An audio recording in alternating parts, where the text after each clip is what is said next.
Segunda Crônicas, no capítulo 20, do versículo 5 até o versículo 12.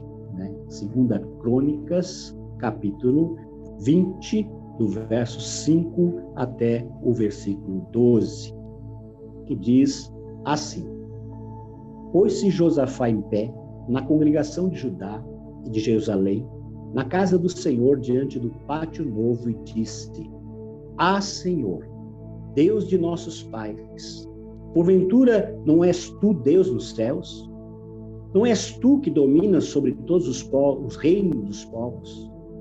Na tua mão está a força e o poder, e não há quem te possa resistir. Porventura, ó nosso Deus, não lançaste fora os moradores desta terra diante do teu povo de Israel, e não deste para sempre a posteridade de Abraão, teu amigo? Habitaram nela, e nela edificaram um santuário ao teu nome, dizendo: Se algum mal nos sobrevier, espada por castigo, peste ou fome, nós nos apresentaremos diante desta casa e diante de ti, pois o teu nome está nesta casa. E clamaremos a ti na nossa angústia, e tu nos ouvirás e livrarás. Agora, pois, eis que os filhos de Amon e de Moabe e os do monte Seir, cujas terras não permitiste a Israel invadir, quando vinham da terra do Egito, mas deles se desviaram e não os destruíram, eis que nos dão o pago, vindo para lançar-nos fora da tua possessão, que nos deste em herança. Ah, nosso Deus, acaso não executarás o teu contra eles? Porque em nós não há força para resistirmos, e essa grande multidão que vem contra nós. E não sabemos nós o que fazer, porém, os nossos olhos estão postos em ti. Segundo Crônicas, segundo do versículo 5 ao versículo 12. Essa pequena parte da palavra de Deus está falando de uma situação muito difícil que o povo de Israel estava passando. Josafá, que era um rei temente a Deus, buscava a Deus e mostrou isso em tudo que ele fez, né? Ele resolve então, diante daquele perigo, diante da situação que estava passando, de todos esses povos que iriam contra Israel, e ele sabia muito bem que ele e a nação não tinham como vencer essa batalha, pois era uma multidão, né? 3 povos aí unidos contra então o povo de Israel, o povo de Judá, melhor dizendo, o povo de Judá, de Josafá. Então ele se pôs a orar, né? E diante do perigo, ele pediu o Senhor livramento. Ele pediu para que o Senhor livrasse, né? E a oração do Josafá começa se dirigindo ao Deus do céu.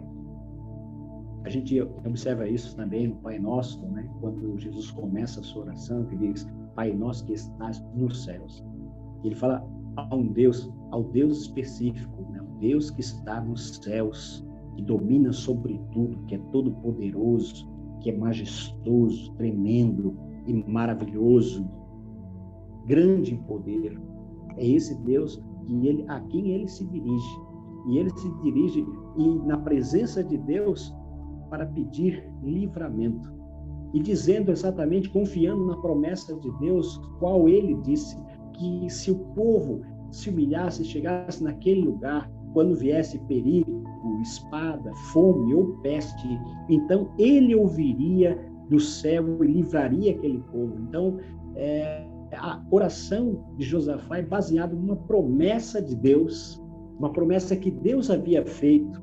Então, ele, baseando-se na promessa de Deus, ele faz essa oração. E essa oração dele, ele fala da fraqueza do seu povo, ele fala da dificuldade do seu povo, ele fala dessa multidão e que ele não tem o que fazer, e ele não sabe o que fazer. É interessante colocarmos diante de Deus as nossas fraquezas e muitas vezes limitações que nós temos. E aqui Josafá faz exatamente isso. Ele diz, eu não sei o que fazer. Nós não sabemos o que fazer. Então, o que me chama muita atenção nesse texto é o que ele diz logo após isso. Ele diz, mas os meus olhos, não, ele diz, os nossos olhos estão postos em ti. Os nossos olhos estão postos em ti.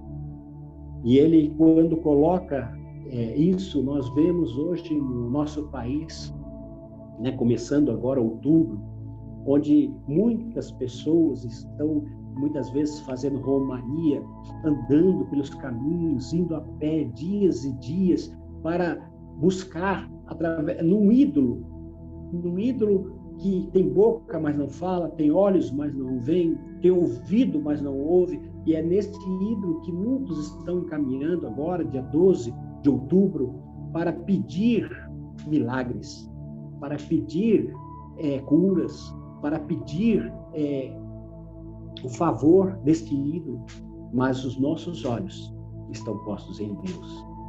Os olhos de todos os congregacionais, os olhos do povo de Deus, os olhos daquele que ama o Senhor Jesus, os nossos olhos estão postos em Ti.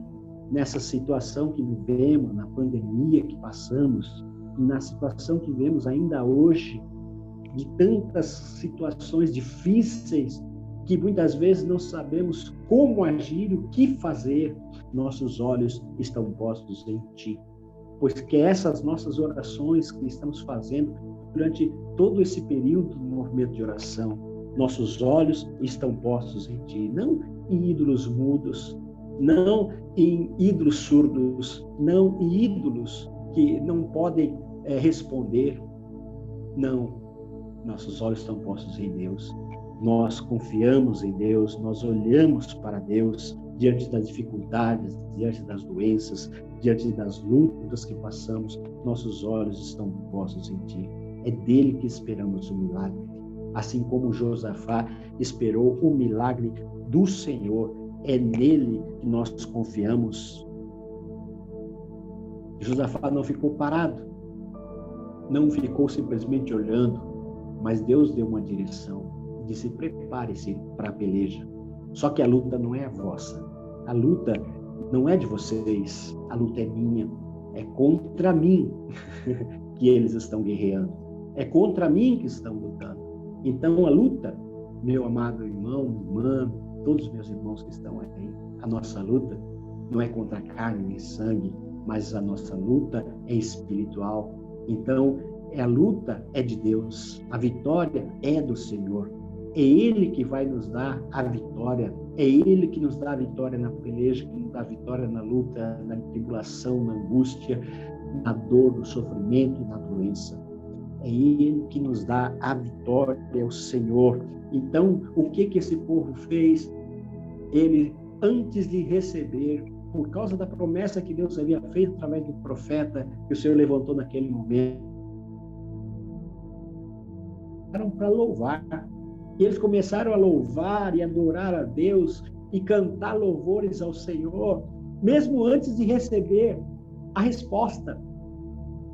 Porque ali Josafá colocou cantores que foram o povo daquela grande multidão do exército de Deus, e eles foram louvando e cantando a Deus, né, recebendo já a vitória, mesmo antes de vê-la completada, mesmo antes de saber o que iria acontecer, mas porque Deus disse, estai de pé, fique firme, esteja ali e apenas olhe o que eu vou fazer.